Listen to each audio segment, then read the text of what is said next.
지난주 금요기도회 이 시간 마치고 집에 가는데 저랑 한 집에 사는 어떤 분이 지난주에 한 걸 또 하면 어떡하냐고 그렇게 말씀을 하시더라고요. 여러분들은 설마 그렇게 생각하지 않으셨겠죠. 물론 그분이 같은 절을 좀 다른 내용으로 좀 심화 학습한 거는 물론 알지만 할 때 오늘은 그런 측면에서 공부를 할 겁니다 라고 얘기를 하면은 더 좋겠다. 이제 그런 아주 뭐라 그럽니까, 피가 되고 살이 되는 그 충고 권면을 저에게 해주었습니다. 그래서 말씀드리는데 오늘 16절, 17절, 18절을 또 다룰 텐데요. 오늘은 구속사의 측면에서 다룰 겁니다. 그러니까 목사님 왜 같은 거를 또 세 주 연속하시지, 이렇게 오해가 없으시길 바랍니다. 미리 말씀드렸습니다. 구속사의 측면에서 다루도록 하겠습니다.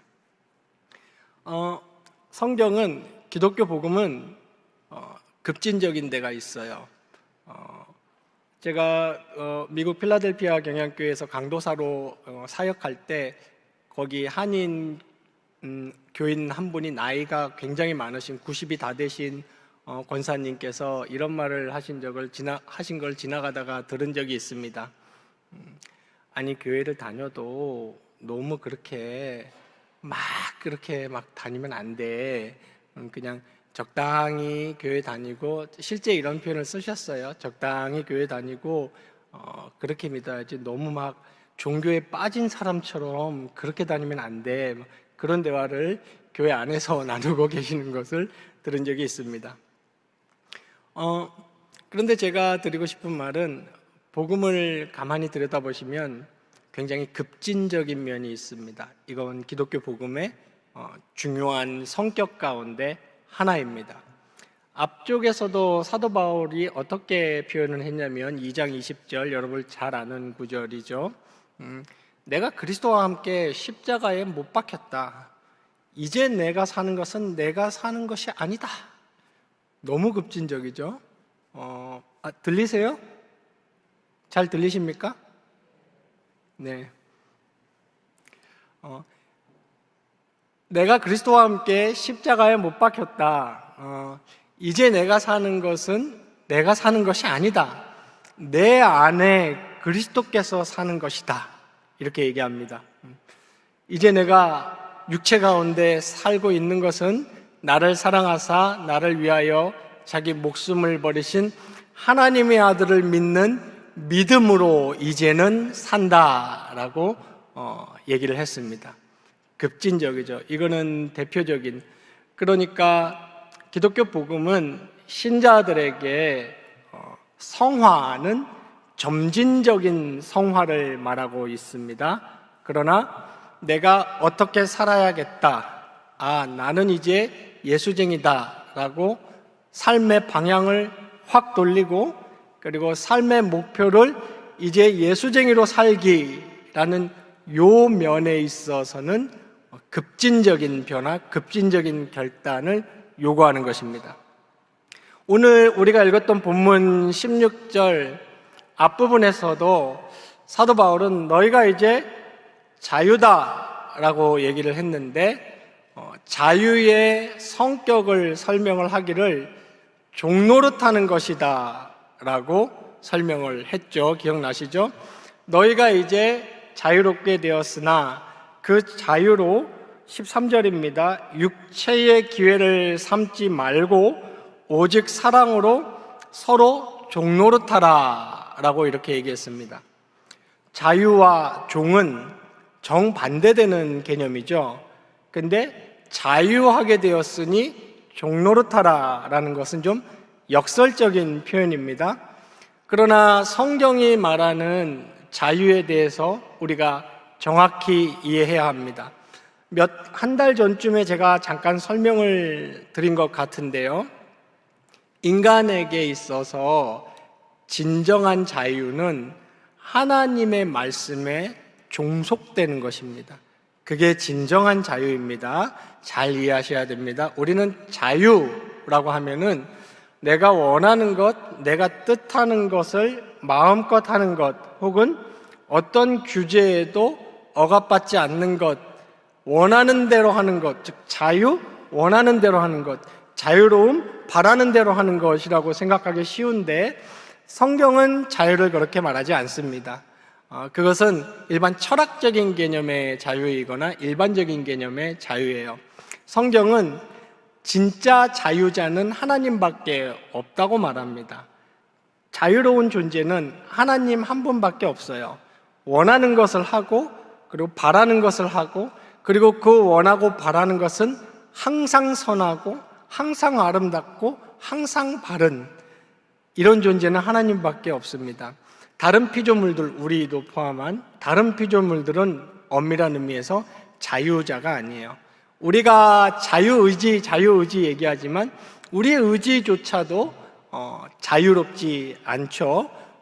우리가 내가 짜장면을 먹을지 짬뽕을 먹을지 나에게 자유의지가 있어. 그건 제한적 의지예요. 중국집밖에 못 가는 상황에서 사용할 수 있는 자유죠.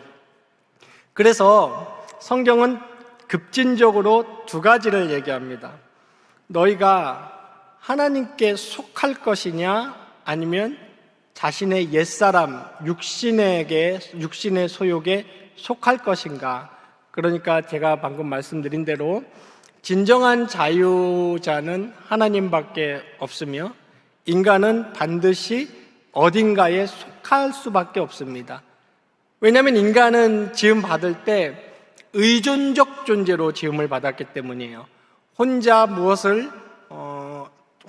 존재론적 의의를 가질 수 있는 독립적인 존재로 지음받지 않았습니다.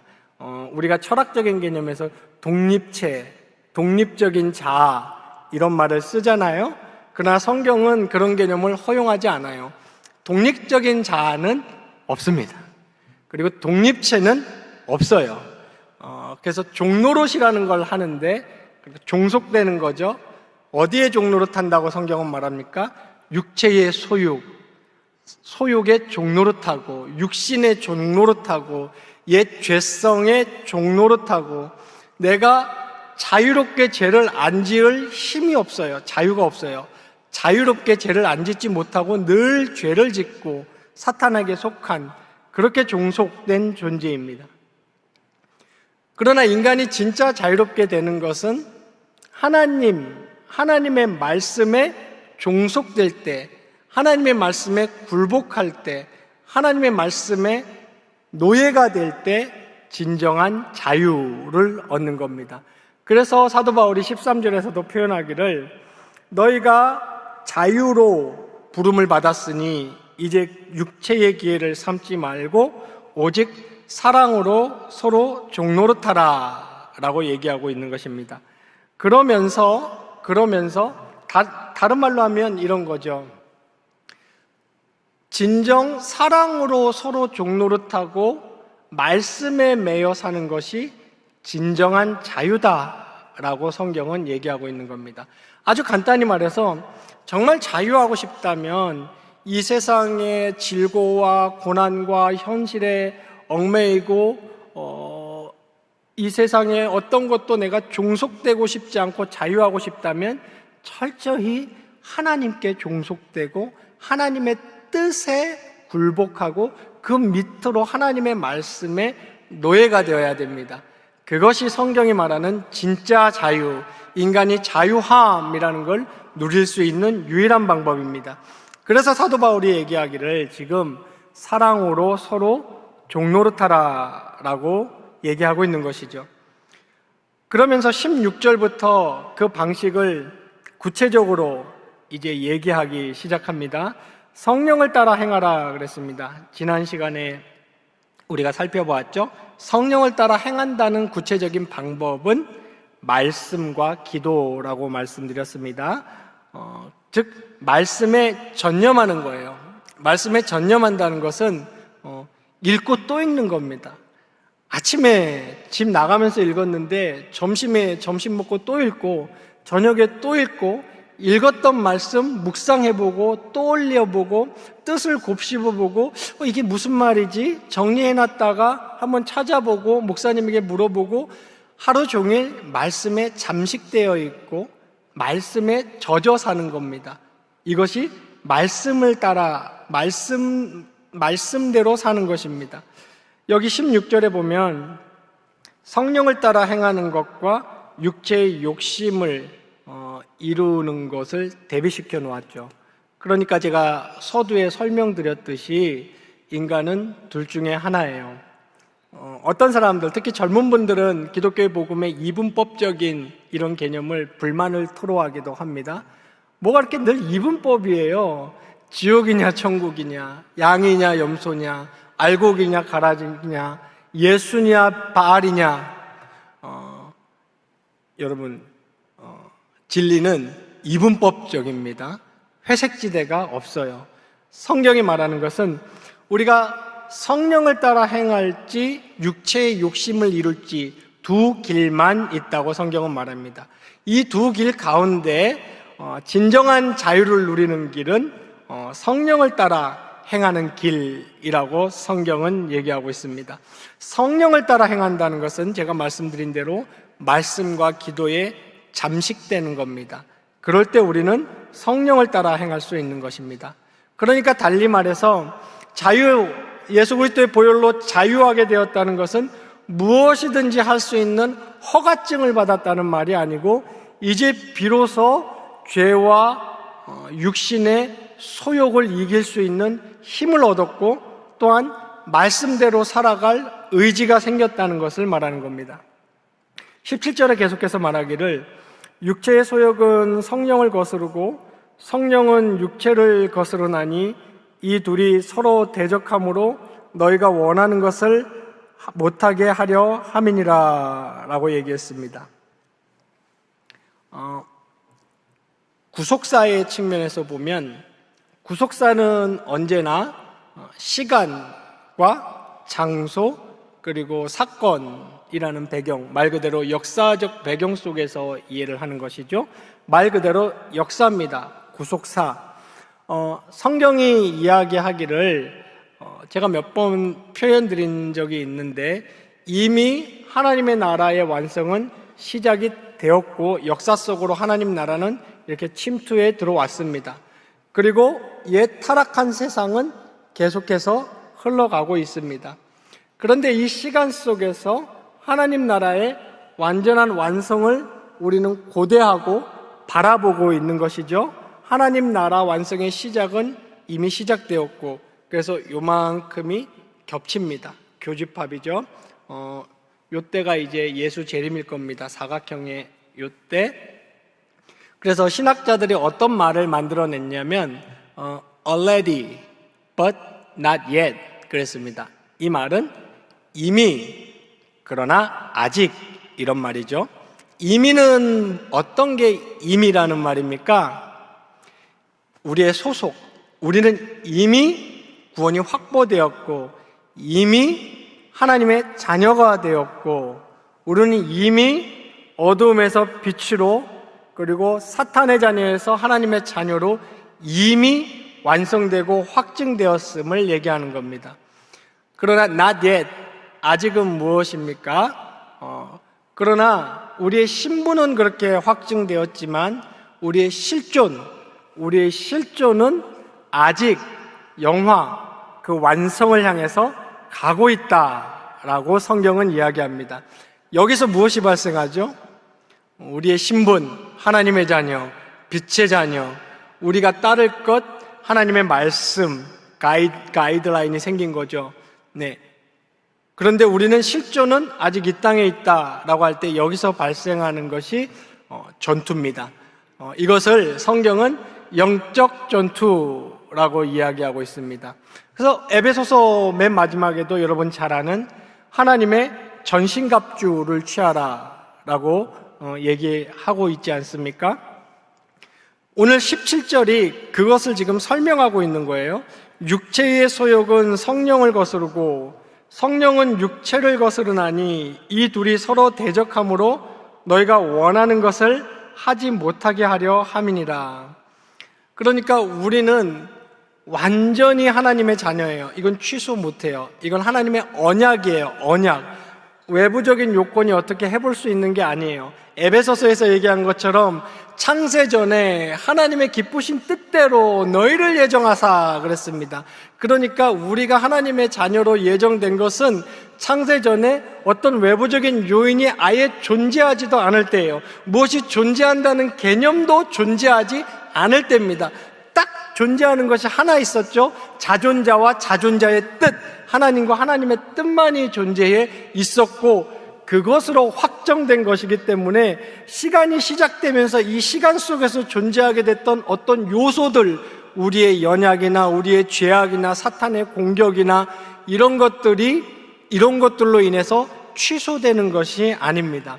이것은 확정되었지만 우리의 실존은 아직 육신의 몸을 입고 이 땅을 살아가고 있기 때문에 육체의 소욕이 우리에겐 있죠. 육신의 소욕이 있습니다. 그래서 이 둘이 항상 싸운다라고 지금 성질을 지금 사도 바울이 17절에서 얘기하고 있는 것입니다. 그래서 사도 바울의 여기 갈라디아서에서의 주장뿐만 아니라 그의 모든 서신에서의 주장은 무엇입니까? 육신의 소욕을 거스르고 육신의 소욕을 제어하고 육신의 소욕을 죽이고 육신의 소욕을 따르지 말고. 왜 그렇습니까? 제가 2주 전에 지난주에 말씀드렸죠. 이미 already 우리의 신분에 우리는 주목해야 됩니다. 우린 빛의 자녀들이고 성령의 이끌림을 받는 사람들이고 성령의 사람들이고 하나님의 사람들이고, 우리의 옛사람은, 우리의 육신 옛사람은 그리스도와 함께 십자가에 못 박힌 존재들입니다. radical, 급진적인 변화가 일어난 사람들이기 때문입니다. 그렇기 때문에 우리는 이제 성령이 내주하시는 하나님의 전으로서 성령의 이끌리심을 받고 성령의 지도를 받고 성령의 지시에 따라서 성령을 따라 행하라, 성령을 따라 행해야 된다라고 성경은 이야기하고 있는 것입니다. 그러니까 우리가 어디에 속했느냐의 문제입니다. 우리는 하나님 나라에 속한, 하나님께 속한 하나님의 자녀들입니다. 지금 갈라디아서는 그 얘기를 절반에 걸쳐서 한 거예요. 너희는 이제 새로운 피조물이고 너희는 예수 그리스도를 생명으로 받은 회복된 존재들이니 이제는 그것을 가지고 싸워라라고 얘기를 하고 있는 것입니다. 그래서 육체의 소욕과 성령을 대비시켜 놓았습니다. 18절에서 계속해서 이야기하기를 너희가 만일 성령의 인도하시는 바가 되면 율법 아래에 있지 아니하리라 라고 얘기했습니다. 율법 아래에 있다는 것은 이 구절의 문맥에서 보자면 성령의 인도하시는 바를 따르지 못한다는 거예요. 성령의 이끌림을 받지 못한다는 겁니다. 율법 아래에 있다는 거예요. 율법 아래에 있다는 말은 무엇입니까? 앞부분에서 사도 바울이 설명을 했죠. 율법의 저주 아래에 있다는 말인데, 율법의 저주 아래에 있다는 말은 행위로 구원을 여전히 받아야 된다라는 말입니다. 율법이 그것을 요구하거든요. 이렇게 하면 구원을 받고, 이렇게 안 하면 구원을 받고, 이것을 이루면 의인이 되고, 율법은 요구를 합니다. 근데 율법의 그 요구를 왜 율법의 저주라고 성경은 표현을 할까요? 앞에서 사도 바울이 이야기한 것처럼 불가능한 요구를 하고 있어요. 그렇게 율법의 요구를 행위로 다 이루어서 구원을 받고 의롭게 될 육체는 없다. 3장 13절에서도 사도 바울이 얘기했어요. 율법의 행위로는 구원을 이룰 육체가 없으니 라고 얘기했습니다. 그래서 성경은 율법의 저주 아래에 있다라고 표현합니다. 율법의 요구 아래에 있다라고 표현하지 않아요. 율법의 행위 아래에 있다고 표현하지 않고 율법의 저주 아래에 있다고 표현합니다. 왜냐하면 아무도 이룰 수 없는 것을 율법은 청구하고 있기 때문입니다. 그러나 18절에서 말하는 것은 너희가 성령의 인도하시는 바가 되면, 이 말은 너희가 은혜 아래 있으면 이 말입니다. 즉 율법의 저주 아래에 있는 것과 대조되는 것이 은혜 아래에 있는 겁니다. 로마서 6장에서는 은혜 아래라는 표현을 쓰고 있어요. 로마서 6장 15절로 23절이 이것을 잘 묘사해 주고 있는데, 요는 또 대비가 됩니다. 성령을 따라 행할 것이냐, 16절에 육체의 욕심을 이룰 것이냐, 17절에 육체의 소욕이냐, 성령을 이끌리심이냐, 여기 18절에도 율법 아래에 있느냐, 은혜 아래에 있느냐의 문제입니다. 그러므로 성령의 인도하시는 바가 된다는 것은 은혜 아래에 있다라는 것입니다. 그러면 이제 우리가 해볼 수 있는 게 아니라 해야죠. 뭘 해야 되는 겁니까? 율법이 거룩하라고 요구하는 그 거룩을 이루어가는 겁니다. 왜 해볼 수 있어요? 그것을 통해서 우리가 의롭게 되고 구원받으려고 하면 불가능이지만, 저주지만, 은혜 아래에서 우리가 완전히 구원을 받았기 때문에 이제 우리가 살아가는 방식으로, 가이드라인으로 우리는 율법을 힘써 이루어가고 성화를 이루어가는 겁니다. 나중에 설명하겠지만 우리가 이러한 싸움을 싸운다는 것에는 완전함을 요구하지 않아요. 성경은 저와 여러분 중에 누가 완전히 이런 영적 싸움에서 매일 매순간 승리할 수 있겠습니까? 완전함을 요구하는 것이 아니라 싸우는 것 그 자체를 요구하는 겁니다. 싸워야 한다는 것입니다. 날마다 매순간 넘어지면 다시 일어나고 조금씩 성화되어 가는 것을 이야기하는 겁니다. 그래서 사도 바울의 특색, 독특한 특색이 이제 19절부터 나타나는데 항상 대비를 시키죠. 이렇게 개념적인 얘기를 한 다음에 이제 육체의 소욕, 성령의 소욕, 육체대로 사는 것, 성령에 이끌리는 것, 율법 아래에 있는 것, 은혜 아래에 있는 이런 개념의 얘기를 한 다음에 이것이 인간의 삶에서 구체적으로 어떻게 나타나는지를 이제 얘기하기 시작하는데 19절에 육체의 일이라고 했고 22절에 성령의 열매라고 했는데 여기 일과 열매 달리 표현했지만 열매로 보시면 됩니다. 열매, 다른 말로 하면 결과, 다른 말로 하면 양상. 그러니까 성령의 이끌림을 받는 사람들의 그 삶의 양상은 이러하다. 육체의 소욕대로, 여전히 육체의 소욕대로 사는 사람들의 양상은 이러하다라는 것을 구체적으로 보여주고 있는데 19절에 제일 먼저 육체의 일은 분명하니 하면서 제일 먼저 얘기한 것이 성적 타락이에요. 음행과 더러운 것과 호색이라고 했습니다. 사실 같은 범주죠. 성적인 부패, 타락에 관한 것인데 음행은 실제 성적인 범죄, 그러니까 도덕적, 윤리적 범죄, 성경적 범죄입니다. 요즘에는 간통죄가 없어졌기 때문에 이렇게 배우자 외에 다른 사람과 성관계를 갖는 것을 법률적으로는 죄로 보지 않죠. 그러나 그것은 엄연한 죄입니다. 우리나라 형사법상의 죄는 아니지만 엄연한 죄죠. 그런 음행, 그 더러운 것은 제가 좀 이렇게 이 자리에서 말씀드리기도 좀 민망한데 그 당시 오늘날에도 있다고 들었어요. 그 당시 1세기 고대 사회에는 인간이 짐승하고 성행위를 하는 것이 꽤 유행했다고 합니다. 그런 것, 더러운 수간이라고 하죠. 더러운 것. 그리고 호색은 무엇입니까? 그런 음란한 생각을 하는 거예요. 음란한 생각을 하고 아니면 어떤 다른 이성 상대를 보면서 그런 성적인 욕망을 품게 되는 것, 이러한 것이 호색, 즉 음행과 더러운 것과 호색이라고 했습니다. 여기 육체의 일이라고 했는데 여기서 육체라는 말은 사르크스라는 헬라어인데 헬라어에는 인간을 표현하는 안트로포스라는 말이 있어요. 사람이라는 말도 있고 하마르톨로이라는 또 사람이라는 말도 있고 파라바테이스라는 말도 있는데 다 사람을 지칭하는 겁니다. 그런데 사도 바울은 갈라디아서에서 계속해서 사르크스 이 단어만 쓰고 있어요. 우리말에는 육체라고 번역을 했는데 왜 안트로포스 같은 보통 사람은, 인간은 이렇게 말을 안 하고 사르크스, 육체는 이렇게 표현을 했냐면 이 단어가 인간의 죄된 본성을 가장 포괄적이고 가장 근본적으로 나타내는 단어입니다. 그래서 사르크스 하면 육체, 육신 하면은 단순히 이 body, 몸을 말하는 게 아니에요. 죄된 인간, 죄로 훼손된 인간, 오염된 인간, 죄의 본성을 갖고 있는 인간을 표현하는 겁니다.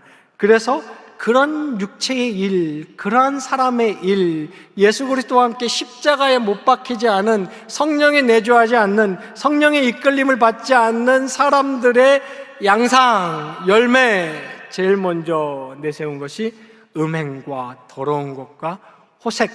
예수님도 요 기준을 말씀하셨어요. 너희는 간음하지 말라고 들었으나 내가 너희에게 다시 말하노니 마음으로 음욕을 품기만 해도 이미 간음한 것이다 라고 율법의 정신을 예수님은 설명해 주셨습니다. 그 다음 나오는 게 이제 우상숭배죠.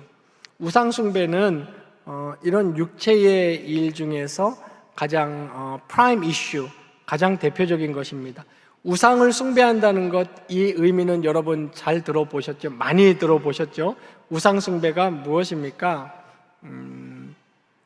하나님보다 더 사랑하고 더 의지하고 하나님보다 더 관심을 갖고 있는 모든 것이 우상이라고 성경은 말합니다. 이 아이돌이라는 뜻이 헬라어도 아이돌이에요. 예, 아이돌 말 그대로 아이돌이에요. 늘 마음에 자리 잡고 있고 그 사람한테 뭘 받거나 그 사람이 나한테 뭐 해주는 게 없이 그 사람 생각만 해도 좋고 그것을 의지하고 있고 거기에 삶의 의미를 두고 있는 것, 이러한 모든 것이 우상입니다.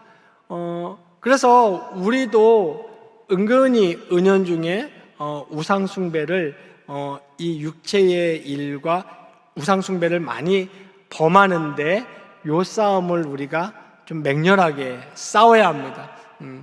우리가 하나님보다 돈을 더 의지하지는 않는지, 건강을 자랑하고 있지는 않는지, 혹은 자녀를 하나님보다 더 사랑하고 있지는 않는지, 배우자나 부모를 더 사랑하고 있지는 않는지, 나의 장래와 미래를 하나님이 아닌 나의 노후 대책을 더 의지하고 있지 않은지 잘 살펴보아야 합니다.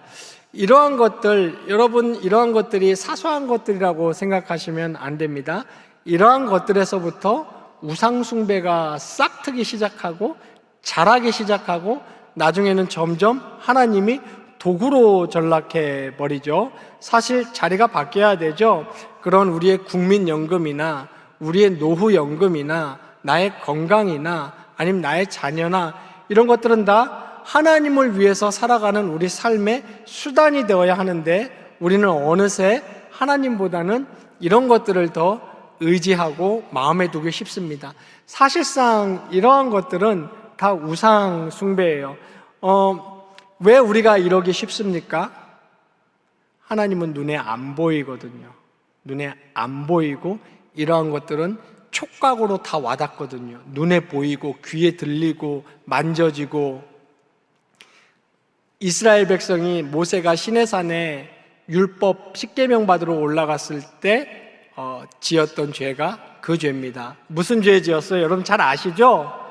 금송아지를 만들었어요. 그 금송아지를 만들고 거기에 절했는데 거기서 포인트가 있어요. 포인트가 뭐냐면 그때 이스라엘 백성들은 여호와가 우리를 인도하지 않았다고 말하지 않았어요. 그때 이스라엘 백성들이 바알을 섬겼던 게 아니에요. 이스라엘 백성들은 여전히 여호와가 여기까지 우리를 인도했다고 했고 여전히 여호와를 섬긴다고 했습니다. 하지만 그 사람들이 범한 죄가 무엇이냐면 눈에 안 보이는 하나님을 그냥 이 땅에 있는 금속, 광물, 금이죠. 그걸 가지고 이 땅에 있는 피조물의 형상, 송아지 형상으로 만들어서 기어코 눈에 보이게 했습니다. 그리고 기어코 만져지게 했어요. 그런 다음에 이제 그걸 보니, 눈으로 보고 손으로 만지니 그제서야 우리를 여기까지 인도해낸 여호와다라고 거기에 절을 했던 겁니다. 이게 우상 숭배의 본질이죠. 우리는 하나님 사랑해요, 하나님 섬겨요, 하나님 의지해요 하지만 우리는 기어코 물질을 의지하고 기어코 만져지고 기어코 보여지는 것을 은근히 의지하면서 입술로만, 머리로만 하나님 의지하고 있어요, 하나님만 경배해요, 이렇게 말하기 십상입니다. 그것이 곧 우상숭배의 본질입니다. 그래서 육체의 일의 대표적인 것이 우상숭배라고 지금 이야기하고 있는 것입니다. 오늘 여기까지 하겠습니다. 시간이 벌써 9시가 넘었네요. 하다 보니까 다음 시간에 계속해서 육체의 일 하나씩 좀 그 성격을 좀 살펴보고요. 오늘 우리 경향의 성도님들 꼭 기억합시다. 우리가 오늘 이 하루를 하나님이 우리에게 더 주신 이유는 당장 천국으로 안 부르고 영화로 딱 이렇게 안 부르고 더 주신 이유는 우리가 저 새하늘과 새 땅에 속한 우리의 육체를 십자가의 예수 그리스도와 함께 못 박고 이제 그 아들을 믿는 믿음으로 사는 사람으로서 이 하루도 살으라고 하나님이 우리에게 허락하신 시간이고 공간들입니다. 그러므로 경향의 성도님들께서는 성령의 육체의 소욕을 거스르고 육체의 욕심을 이루지 말고 성령을 따라서 성령이 원하시는 것을 하려고 날마다 싸우고 전투하면서 살아가시는 경향의 모든 성도님들 되시기를 주님의 이름으로 축원합니다.